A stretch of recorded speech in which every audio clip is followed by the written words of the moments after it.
स्वागत है आप सभी का हमारे इस यूट्यूब चैनल पर। आप देख रहे हैं आरिफ ऑफिशियल यूट्यूब चैनल। एक बड़ी खबर सामने निकल कर आ चुकी है। तमाम जितने भी जम्मू एंड कश्मीर में अलग अलग डिपार्टमेंट्स में काम कर रहे डिलीवरीजर्स भाई, आप इस वीडियो को देख रहे हो, चाहे वो पीएचई के डिलीवरीजर्स हो, पीडीडी हो, एनवाईसी या होम गार्ड्स हो, आप सभी के लिए जो एक बड़ी खबर सामने निकल कर आ चुकी है। अपडेट जो है यहाँ पर आप सभी की डिमांड्स को लेकर सामने निकल कर आई है। आप सभी की रेगुलाइजेशन पॉलिसी को लेकर, आप सभी की सैलरी को लेकर, आप सभी की पेंडिंग वेजेस को लेकर सामने निकल कर आ चुकी है एक बड़ी खबर। वीडियो को एंड तक जरूर देखिएगा और इस वीडियो को ज़्यादा से ज़्यादा शेयर जरूर कीजिएगा। आप सभी के लिए काफ़ी ज़्यादा इंपॉर्टेंट इन्फॉर्मेशन सामने निकल आ चुकी है। लेकिन ये सब स्टार्ट करने से पहले आपसे मेरी एक छोटी सी रिक्वेस्ट है, अगर आप चैनल पर पहली बार आए हो तो चैनल को भी आप जरूर सब्सक्राइब कीजिएगा, ताकि आपके रिगार्डिंग कोई भी अपडेट सामने निकल कर आती है तो सबसे पहले जो आपको हमारे इस यूट्यूब चैनल पर update time to time provide कर दिया जाता है। सो चैनल को सब्सक्राइब करना ना भूलें। चलिए एक नज़र पहले आप इस अपडेट पे डालें क्या कुछ आप सभी के लिए सामने निकल कर आया है, फिर जो हम आगे बात करेंगे। 16 दिन कम नहीं होते हैं। नवरात्रों की अगर बात की जाए या फिर जो त्यौहार के दिवाली या करवा चौथ गया, सब आपने स्ट्राइक के दौरान जो है वो मनाए। क्या कहना चाहेंगे, क्या डेवलपमेंट हुई है? सबसे पहले तो आपके चैनल का बहुत बहुत धन्यवाद। और अगर डिवेलपमेंट की बात करें तो डिवेलपमेंट यही हुई है कि 516 दिन कंप्लीट हो गए हैं आज धरना प्रदर्शन चलते हुए। और ये जम्मू कश्मीर के इतिहास में पहली बार ऐसा हुआ है कि किसी एम्प्लॉइज का धरना प्रदर्शन जो 516 दिन तक चला है। वरना जिनको भारतीय जनता पार्टी के लोग देश विरोधी और करप्ट सरकार कहते रहे हैं कि पिछली जितनी भी सरकारें जम्मू के अंदर रही हैं वो सभी करप्ट सरकारें थी, लेकिन उन करप्ट सरकारों के समय में ऐसा कभी नहीं हुआ कि 516 दिन तक कोई धरना प्रदर्शन चला हो। वो लोग जनता की आवाज सुनते थे, जनता क्या चाहती है।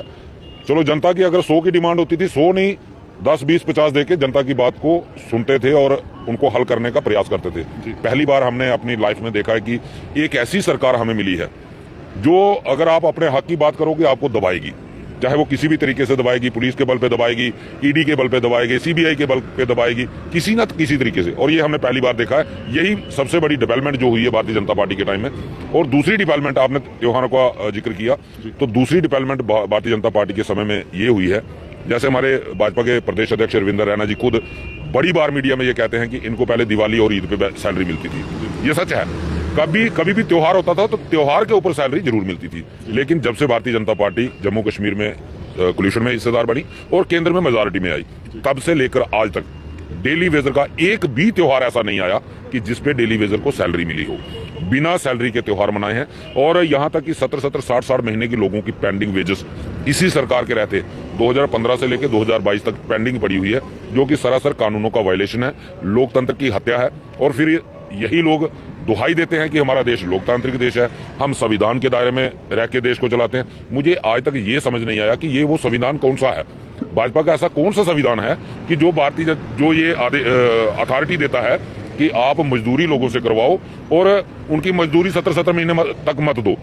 इस संविधान की हमें कोई जानकारी नहीं कि ये कौन सा संविधान है। दूसरा, उस डिपार्टमेंट के अंदर जिसके अंदर करोड़ों रुपए की फंडिंग आई हुई है, 12,500-13 हजार करोड़ का जो बजट है पीएचई डिपार्टमेंट का, जो जल जीवन मिशन एक नारा दिया प्रधानमंत्री जी ने कि हर घर नल से जल, हर घर नल से जल तो पहुंचाने का प्रयास वो कर रहे हैं। अननेसेसरी पैसा जो है वो खर्च किया जा रहा है, जहां नहीं भी जरूरत है वहां पर भी पाइपें बिछाई जा रही है। लेकिन जिन लोगों ने लोगों के घरों तक जल पहुंचाना है, उन लोगों के घर में चूल्हा जल रहा है या नहीं जल रहा, उनके बच्चों को 2 वक्त की रोटी मिल रही है या नहीं मिल रही, उस तरफ किसी का ध्यान नहीं है। उनको देने के लिए अगर पेंडिंग वेजेस की बात करते हैं तो कहते हैं हमारे पास पैसा नहीं है, बजट नहीं है।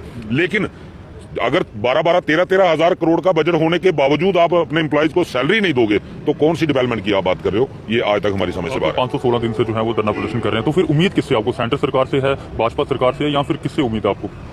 देखिए, अब तो हमें उम्मीद, एक सबसे बड़ी उम्मीद थी हमारे एलजी मनोज सिन्हा पर, जो कि आज जम्मू कश्मीर को हेड कर रहे हैं। लेकिन हमें अफसोस होता है कि एलजी मनोज सिन्हा जी मीडिया में ये आकर कहते हैं कि मैं जो भी वादा करता हूं पूरा करता हूं। लेकिन मैं आपके ध्यान में लाना चाहता हूं कि 3 बार डेली वेजर के मुद्दे पे उन्होंने वादा किया। पहला वादा उन्होंने हमारे साथ राजभवन के अंदर किया 11 नवंबर 2020 को, जब डीडीसी इलेक्शन की घोषणा हो चुकी थी और हमने यहाँ पे भारतीय जनता पार्टी का बहिष्कार करने का नारा लगा दिया। तो कहीं ना कहीं भारतीय जनता पार्टी को यह महसूस हुआ कि अब हमारे जो डीडीसी मेंबर्स का जीतना मुश्किल है। तब इन्होंने हमें एलजी साहब के पास लेके गए, जिसमें प्रदेश अध्यक्ष रविंद्र रैना जी और जुगल किशोर जी जो सांसद हैं, ये दोनों मौजूद थे। और एलजी साहब ने वादा कर दिया कि डीडीसी इलेक्शन खत्म होने दो, हम आपको फेस मैनर में रेगुलराइज कर देंगे। तो हमने सोचा कि एक जम्मू का सबसे बड़ी चेयर के ऊपर बैठा हुआ इंसान हमारे साथ वादा कर रहा है और उस इंसान का एक पास्ट था कि उसको विकास पुरुष का नाम दिया गया था। तो हमें लगता था कि ये शायद अब हमारे साथ इंसाफ हो जाएगा। हम उस वादे में आ गए और हमने यकीन कर लिया, लेकिन हुआ कुछ नहीं। उसके बाद 9 मार्च 2022 को तभी हमारे साथ मीटिंग तय हुई और विंदर रैना जी का जब हमने 8 मार्च को घेराव किया तो उन्होंने एलजी साहब से बात करके हमारी मीटिंग फिक्स कराई 9 मार्च को। 9 मार्च को जब हम राजभवन में पहुंचे तो एलजी साहब को कोविड हो गया था, वो नहीं मिल पाए। उन्होंने नितेश्वर जी की, जो उनके प्रिंसिपल सेक्रेटरी थे, उनकी ड्यूटी लगाई कि आप इनसे मेमोरेंडम ले लो और आप इनके साथ बात करो। तो नितेश्वर जी के साथ जब हमारी बात हुई तो उन्होंने हमारे साथ वादा किया कि बिजली वालों का और पीएचई वालों का, ये 2 बड़े डिपार्टमेंट थे, बिजली वालों का हमने 12,000 लोगों को रेगुलराइज कर दिया। अब जो बारी है वो पीएचई की है और विद इन डेज आपकी भी रेगुलराइजेशन के ऑर्डर जो है वो हम जारी कर देंगे। वो समय भी बीता, उनकी बात पे भी कोई अमल नहीं हुआ। और उसके बाद 10 सितंबर 2022 को एक कनक्लेव के अंदर खुद एलजी मनोज सिन्हा जी ने बिना किसी के सवाल पूछे ये खुद बयान दिया कि ये जो डेली वेजर लोग धरना प्रदर्शन कर रहे हैं, इनकी मांग बिल्कुल जायज है और मैंने एक कमेटी बनाई हुई है और वो कमेटी इसी माह के अंत तक रिपोर्ट सबमिट करेगी कि हम डेली वेजर का कुछ ना कुछ इसी साल में, इसी महीने में करने वाले हैं। 3 बार डेली वेजर के साथ वादा करने के बावजूद वो अपना वादा पूरा नहीं कर पाए। ये जो उम्मीद हमारी टूटी है, ये हमें बहुत अफसोसजनक लगता है कि एलजी साहब, हम नहीं कहते कि वो कोई काम नहीं कर रहे, बहुत अच्छे काम भी जम्मू के अंदर हुए हैं, लेकिन जहां 2 वक्त की रोजी रोटी की बात है, जहां बच्चों के भविष्य की बात है, उनकी एजुकेशन की बात है, जो कि आने वाले बच्चे जो हमारे देश का भविष्य बनेंगे, उनकी एजुकेशन से वो वंचित रह रहे हैं, ये एक बदनुमा दाग है एलजी साहब के कैरेक्टर के ऊपर भी।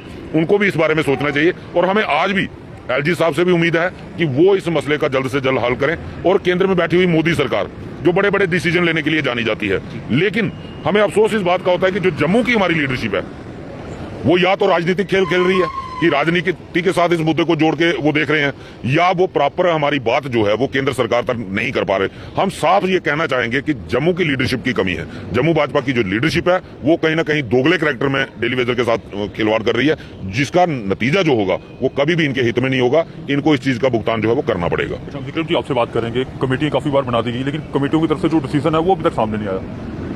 सबसे पहले आपका शुक्रिया और आपके चैनल का।